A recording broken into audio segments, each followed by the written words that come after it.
So, nandito na naman si Ninong. Timplahan na naman to. So, kung napapansin nyo, meron tayo ditong chaser. Ito yung nag-trend ngayon, MP Lights. Ito yung previous ng MP Lights ngayon. So, gusto ko lang malaman kung masarap ba itong gawa ng timpla. Gamit ngayon tayo ng Emperador Light for our spirit. Meron akong 1 litro and long neck. Meron ako dito tig-dalawang lemon and orange. Siyempre, hindi mo mawala yan sa timpla natin.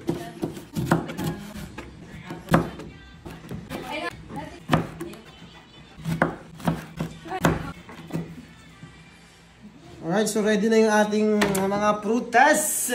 Sa mga hindi nakakalam mga inaanak, Emperador is brand po siya ng brandy. It's a type of spirits also.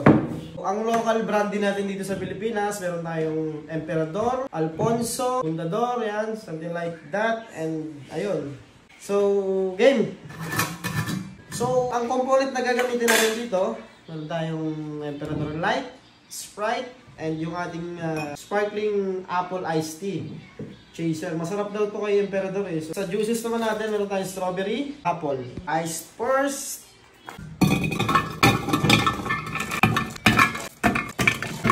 So next natin yung ating prutas.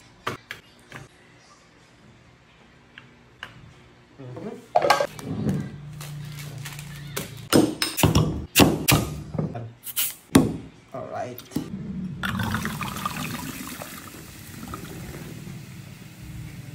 Sa mga hindi nakakalam, sparkling is isang tubig lang na meron gas. Tinatawag na water with gas. Kaya siya may bula.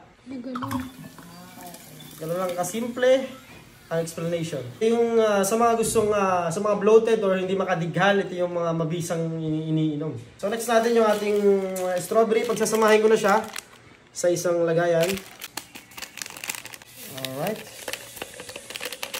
So next natin yung Sprite or lemon soda.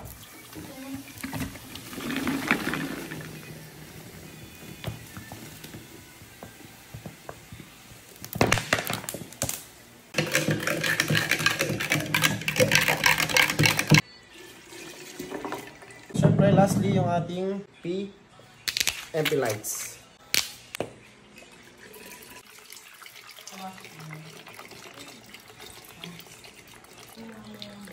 Anak, pwede naman kayong gumawa ng kung 3 o pang 5 tao lang. Pagka wala kayo nito, ano lang yung available na lagayan na meron kayo, yun lang yung gawin nyo. Siguro, long neck ng Emperador is okay na. Tapos mag-adjust na lang din kayo sa ating mixer. Magbawas kayo ng 3 or gumamit lang kayo ng Sprite mismo, gano'n. Basta kayo nang bahala. Ibigyan ko lang kayo ng idea. Lalasing na naman si Ninong. Parang sinukat. Alright. Tib. Wow.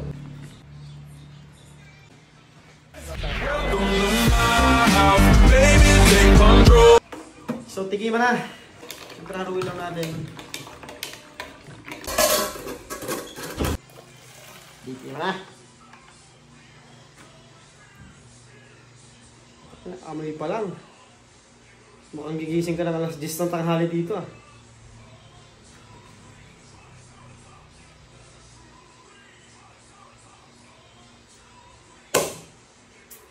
Malayan!